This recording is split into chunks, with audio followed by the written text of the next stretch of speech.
In this episode, I'll be discussing two pieces of bonus content released for Hitman in midsummer 2016, between the full missions A Gilded Cage and Club 27. As previously mentioned, the first game in the trilogy was released episodically, each level being released one at a time. A longer break was required between the third and fourth episodes, and so these two retooled versions of levels were released as a holdover, initially only available for players who purchased the entire season pass, rather than each episode piecemeal, but now available in most releases of the game. The remix missions I'll be talking about today are specifically set on portions of Marrakesh and Sapienza respectively, but with an overhaul involving new theming, new dialogue, and new targets to kill. Bonus missions are set out of sequence with the game. They're not exactly non-canon, as there are references especially to the second mission I'll be talking about today, the Icon, throughout the series, but they're more like typical Easter eggs, and all of the bonus missions are completely disconnected with the overarching story about the Shadow Client and his war on Providence. These remix missions vary wildly in extent of overhaul, but luckily these first two are among the best remixes, if not the definitive best remixes, in the entire series. Due to the nature of these missions being remixes, this episode, as well as future episodes talking about remix missions, will be a bit more zoomed out in scope than usual. I'll mostly be referring to notable changes to the existing maps, rather than reiterating how the levels are laid out, so I recommend you watch the videos on the original levels first. With that said, let's move on to the first bonus mission, A House Built on Sand. The first mission, A House Built on Sand, is set on a nighttime version of the Marrakesh map, a limited version of it specifically limited to the public market areas of the main level, with the school interior and consulate areas being closed off. Once again, you are working for Hamilton Lowe, the same construction company who took out the contract in the main version of the mission. Hamilton Lowe's chief architect, Mathieu Mendola, plans to double-cross the company, leaking confidential company documents worth billions to their chief competitor, a Chinese construction conglomerate, and specifically to the head of the company, a man named Kong Tuao Quang. The job is simple: kill Mendola, kill Tuao Quang, and recover the documents for Hamilton Lowe. Something interesting to note is that unlike the main missions, both of the bonus missions we'll be looking at today are not objectively heroic acts. Yes, 47 has been making money off of all the missions we've taken on, but the people we've been taking out needed to go. A spy agency selling secrets that cost human lives, a DNA-specific virus, or a military despot trying to seize power are all targets which position Agent 47 as a heroic character, saving lives, even if he and Diana are really only in it for the money. Leaking confidential documents to your competitor may be, arguably, immoral, but it's hardly the villainous motivation the primary targets so far have shown. This is Agent 47 doing his job, and getting paid. Little more. The first thing you'll notice about the mission is that your starting point is now in a new section of the market, one that's spread into the consulate square. This shows that under normal conditions, when the city isn't on verge of riots, the markets would be set up this far, and so this is a chance to see a more relaxed atmosphere for the town. As previously mentioned, the consulate and the school are both closed off, but you begin in the consulate square this time, and you're able to get into the school courtyard where soldiers were previously set up training. This courtyard is now a relaxed environment, with a few scattered people hanging out, playing guitar, and gently wasting the night away. I love that even though there's really nothing to do in this version of the school, they still populated it in this way. It's another one of those nice touches which elevates the game above and beyond so many others. The section of the map you'll spend most of your time in is the markets and the Shisha Cafe. Tuao Quang is hosting a party in the Shisha Cafe, and Mendola is just arriving in the markets as the mission begins, and will wander the area trying to figure out where Tuao Quang's man is waiting to rendezvous with him and begin the meeting. I love the nightlife vibe of this version of the level. It's hard to describe, and maybe this isn't a universal experience, but this level just feels like a hot summer night surrounded by tourists to me. The bustle of nightlife, and the excitement of everyone around you. I love the little details, like being able to see moths swarming around electric lights in the level. Much like in A Gilded Cage, in order to get into the Shisha Cafe, you'll need an invitation to get in the door. You can hear two NPCs just outside the door in the Shisha Cafe's public area bemoaning this. Looks like they're having a party behind there. I think it's invite only. God damn it. Can't drink any more coffee. Well, Booze. don't hesitate. Always want booze. Look, your hands are shaking. That's the coffee. It's really strong. So I want an invite. How do we do it? I don't think they're gonna let people like us in. We can go back to the hotel, rob the minibar. Let's just sit here for a bit. I'm not an alcoholic. I never said you were. Get you drunk tonight, don't worry. We're on holiday. Woo! Damn straight, lover. Don't push your luck. The most notable change to the market area is what used to be an empty shop is now the fortune teller's shop. It looks like the fortune teller from the original mission is moving up in the world, as he's moved from street performer to permanent storefront. Good for him. The characterization for Mendola as you tail him is mostly a fish out of water. He's frustrated that the bodyguard who was meant to escort him up to the meeting with Tuao Quang stood him up, and wanders the streets looking for a payphone to call Tuao Quang, and looking for a fortune teller to advise him on how his upcoming meeting is going to go. Tuao Quang, meanwhile, is mostly characterized by his cruel relationship to the staff at the Shisha Cafe. During his patrol route, he'll frequently stop at the bar and belittle the woman working there. Again, Pretty good kid. I've noticed that my guests are not properly taken care of. Deal with it. Oh, I'm so sorry, Mr. Conley. I'll make sure everything's in order. I'm glad. If you lure the woman away from the bar and take her out, Tuao Quang will even come into the back room looking for her, and say, Where the hell is she? I have guests. No, I give up. Note to self. Fire the bitch. Next, let's look at the mission stories provided for this level. The first two missions in A House Built on Sand are about getting into the Shisha Cafe, where Tuao Quang is set up, waiting on Mendola to arrive. One of Tuao Quang's bodyguards has been given the key to the back door of the Shisha Cafe, but has also left a note that he's gone shopping for a Persian rug. Hey, where's Boyle? Probably doing what he usually does. What? Looking at carpets? What is it with him and souvenirs? Did he give you the key to the back door of the Shisha Cafe? Ah, crap, he forgot. Why is he always looking for carpets? I don't know. Probably his wife, you know? She wants a carpet. He's on duty. He doesn't have time to look for carpets. Then go and tell him. Yeah, I will. It's just unprofessional, you know?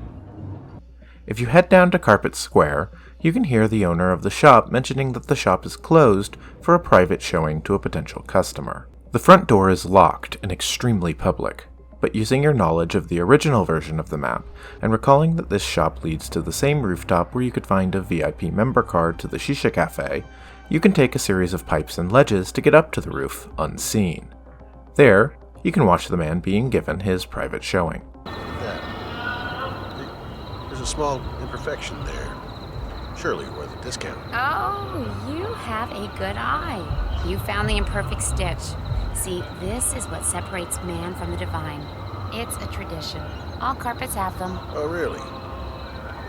Okay. Well, in that case, I'll take it. Oh, no need to be hasty. Buying a Persian rug is a soul-searching experience. Take your time. I'm confused.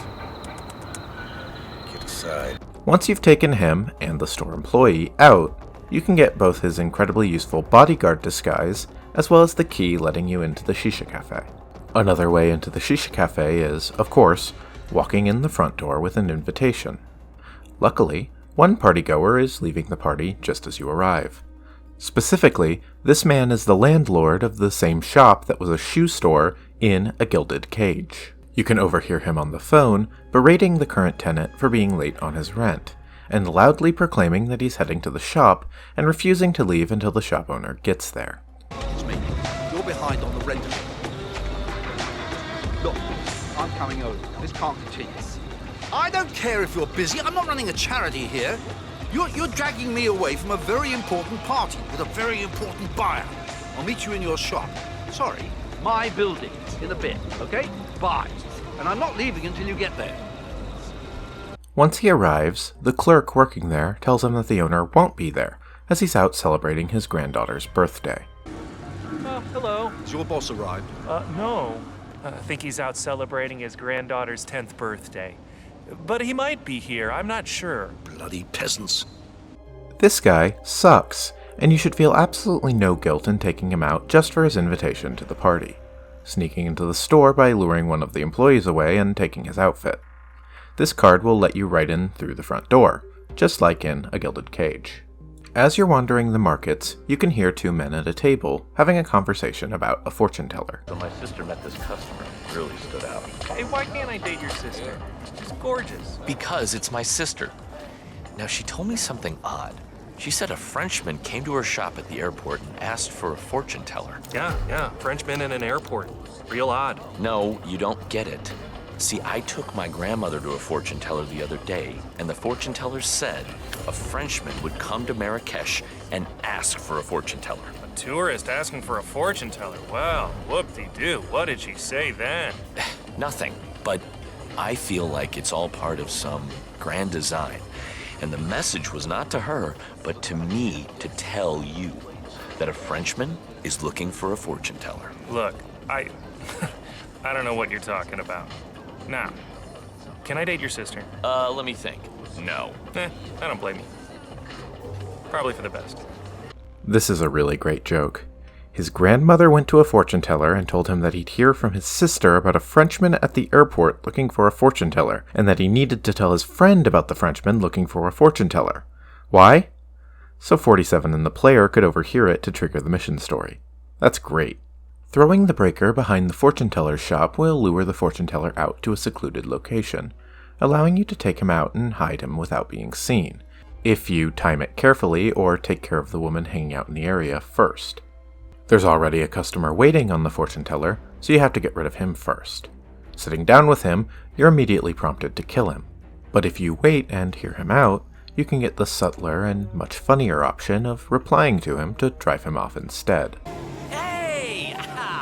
I know I was just in here, but I need to ask you another question. Sorry. So you said something earlier that I just don't understand quite.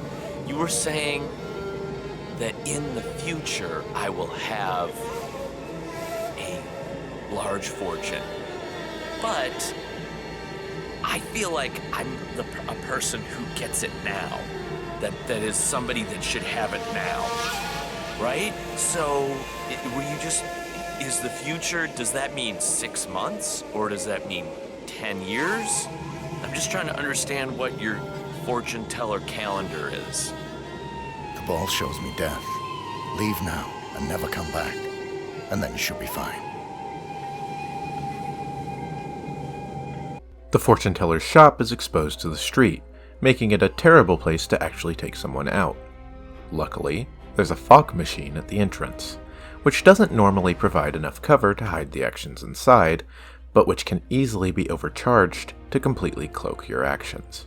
Find Mendola wandering the streets, and you can approach him as the fortune teller, telling him you've seen that he's lost and needs his fortune told.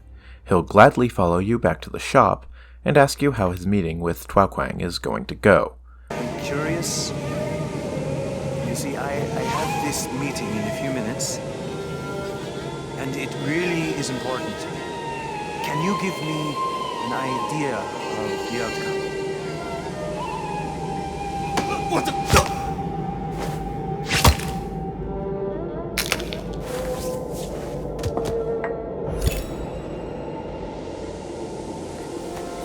The last mission story is called Waiting for the Man.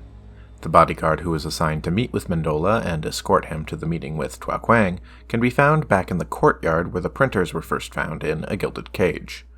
The man is violently sick with food poisoning and cannot possibly make the meeting, and the other bodyguards don't know who they're looking for, as you can hear one of them explain. Yeah, he's in a bad state. There's no way he can meet with our guest. No, I don't have a clue what he looks like. You need to send someone. Listen, he is sick.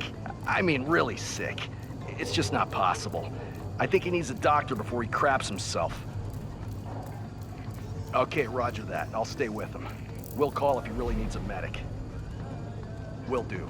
Out. The meeting is meant to take place on a rooftop next to the Shisha Cafe. If you steal a bodyguard disguise, you can meet Mendola and lead him to the rooftop yourself. Then you can either wait for a bodyguard to call Tuao Quang to the meeting, or take this bodyguard out and call in the meeting yourself. Once the two are both there, you can observe the meeting between the two.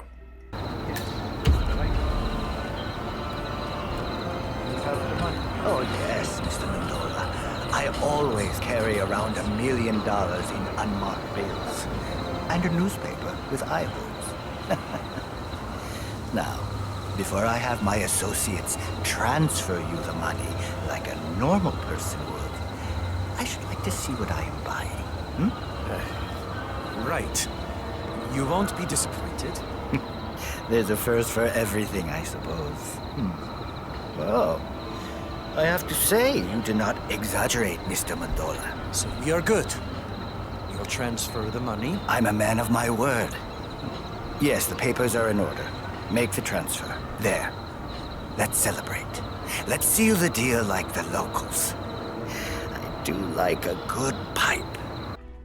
After the documents have exchanged hands, the two will smoke a shisha pipe together. This offers a chance to take the two out, either by poisoning the shisha pipe before they arrive, or by sabotaging the gas lamp directly next to the two. Objectives remaining.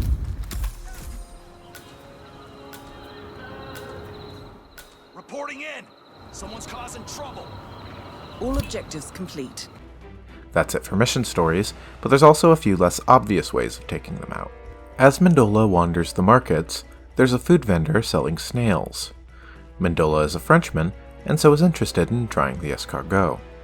By finding a food vendor disguise and luring the vendor who's supposed to be there away for a moment, you can poison these snails, which will take Mendola out the next time he patrols by the cart.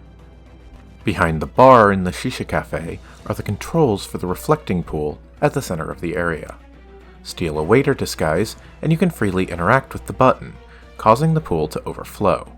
Then climb up on the pipes in the bathroom to the winch suspending the lights, and drop them in the pool right as Tuao Quang steps into the puddle, and you'll kill him via electrocution.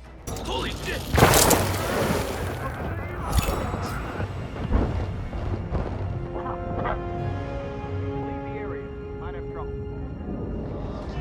If you follow Mendola as he wanders the markets, you'll watch him search for a payphone to call Tuao Quang. Unfortunately for him, every payphone he finds seems to be out of order. There's a maintenance man working on one of these payphones. Stealing the man's key, you can find another maintenance uniform. Then, taking the maintenance man there already out, or distracting him with a nearby breaker, offers the chance to sabotage the payphone. If timed correctly, when Mendola next walks by the phone, he'll try to make a call on it, and die from electrocution. Another way of taking Mendola out is by waiting on a nearby rooftop with a sniper rifle, and shooting the large cafe sign as he is directly underneath it, causing it to collapse on him. This level also contains a hidden exit, a truck by the garage entrance to the consulate, which is completely unmarked until you found the key for it, which is near the bathrooms in the public section of the Shisha Cafe. I didn't come across much in the way of Easter eggs exclusive to this mission, but I do want to take this chance to talk about a couple of Easter eggs shared between both versions of the map, which I overlooked last time. I'll be including links to the Hitman fandom wiki in the description, because I would have completely overlooked both of these if I hadn't come across them while doing research for this video. The handyman uniform in the level says A. Al-Hazred's Electronic Service. Abdul al-Hazred is the fictional author of the book The Necronomicon, in the works of 20th century weird fiction writer H.P. Lovecraft. One of the shops in the level has a logo which appears to be a stylized barcode. This barcode is the same as the fuzzy low-res one on Agent 47's head in the original game, Hitman, codename 47. A house built on sand is a fun level for what it is, which is quite literally a bonus. It's not as expansive or detailed as any of the main missions, but it's similar in scope to something like a final test, which was already discussed. The targets are less defined, the stakes are lower, and the mission stories are less intricate, but it's still a great mission to lose a few hours in. It's remarkable how something as simple as changing the time of day and a few locations can dramatically alter the tone of the level. In a sense, A House Built on Sand is a great thesis for what these bonus missions are going to be. A fun value add that lets you see the existing spaces in new ways. It really emphasizes how strong the bones of these levels are, as switching around the targets reinvigorates them, and it feels like exploring them for the first time all over again. Next, let's move on to our second mission of the day, the Icon. The Icon is set on a limited version of the Sapienza map, specifically in the main town square area surrounding the town hall. The client, L'Aventura Pictures, have hired a man named Dino Bosco to direct and star in their upcoming superhero film, The Icon. Unfortunately for L'Aventura Pictures, Bosco is an extreme perfectionist who has gone way over time and way over budget, and is threatening to bankrupt the studio. What's worse, their contract with Bosco means they simply can't fire the man, which has led to them taking extreme measures, hiring Agent 47 to take Bosco out. To complicate matters, Bosco's dedication to authenticity means that his Iron Man-esque superhero suit is actually bulletproof. However, he also insists on doing all of his own stunts, which 47 can absolutely use to his advantage. The Icon is being filmed on location in Sapienza, and where A House Built on Sand was a very subtle retool of the existing map, the Icon is a complete overhaul. The town square has not only been wrecked with rubble, tanks, and general destruction everywhere, it's also full of robots. Most notably, the large robot in front of what was, in World of Tomorrow, the building housing the ICA safe house. It's interesting because this is really a much smaller mission than A House Built on Sand, with very little of the actual level available, just the main square and a portion of the streets which would lead down to the beach. Only one target and no secondary objective. But it feels much more involved than A House Built on Sand did. The target himself is also much more memorable than either of the targets in A House Built on Sand were, especially since you can hear his constant yelling at the crew throughout the entire mission.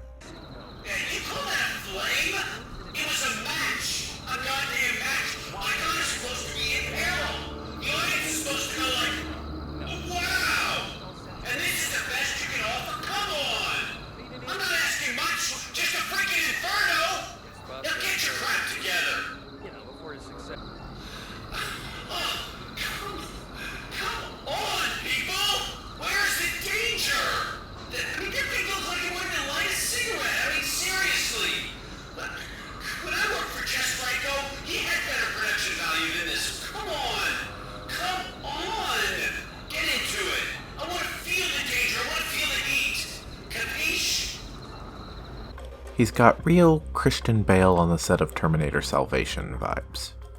While it is possible to kill Bosco with a headshot if done correctly, this is the first mission we've come across since the Showstopper that doesn't offer all of the classic challenges as objectives. Specifically, there is no Sniper Assassin challenge for this mission. Missions that do not contain certain of the classic challenges are few and far between. This level also provides an excellent example of something I mentioned in the last episode on A Gilded Cage, the strategic reuse of assets.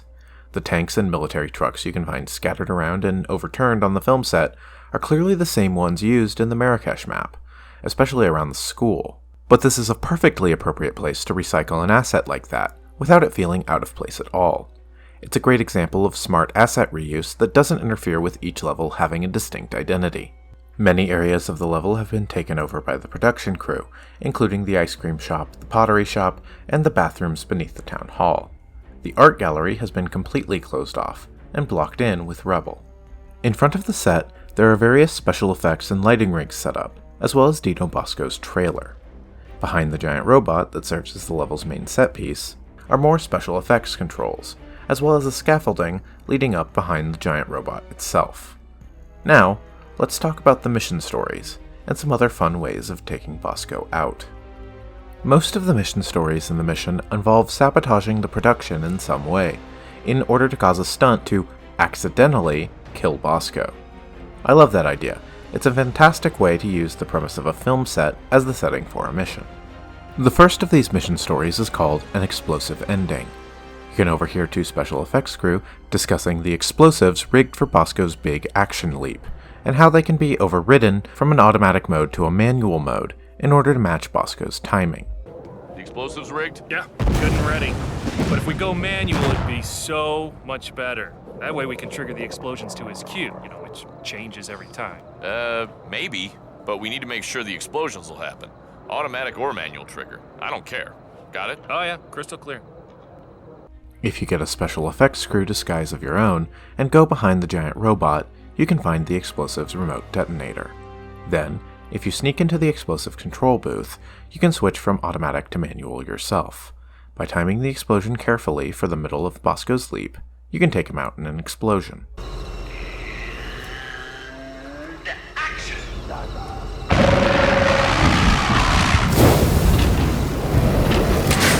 down.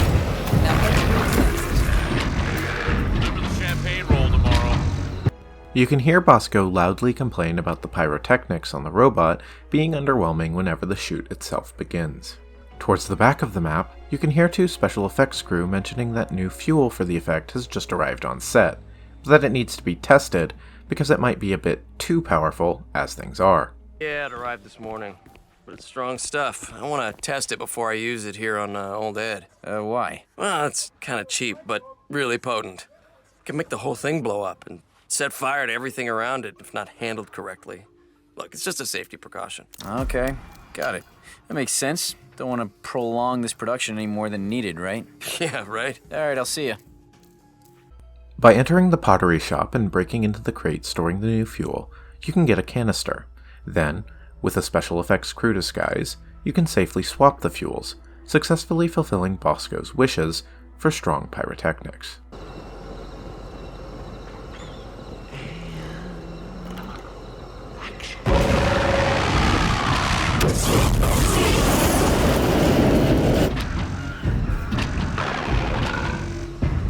Target down. Now head towards an exit. One of the stunts involves Bosco being propelled via an air ramp to do a large jump toward the giant robot in the scene. You can hear two crew members discussing the stunt, and one mentions that if the air ramp were overcharged, it would propel Bosco into the robot's teeth, killing him. Sir? Hope they get the pressure right this time. Yeah, you know, I hope it's set too high. They shoot Bosco with those teeth, just chew him up. In a positive mindset today, or what? I just wanted to shoot the end. I mean, it can't happen anyways, you know, while the mechanical brakes are activated on those teeth. Yeah, you might want to go up to the head and double check. Now let's just make sure. Will do. Luckily, there's a safety override on the robot, preventing such a thing from happening. However, if you get a special effects crew disguise, you can go back to the area where all these mechanisms are, which will let you climb up into the rigging for the giant robot, and disable the safety, and then go down to the air ramp controls and overcharge them. This needs to be done with careful timing, just before Bosco jumps. It won't be marked as a suspicious action, but the other special effects crew members will notice and reset the air ramp if given enough time. With the proper timing, however,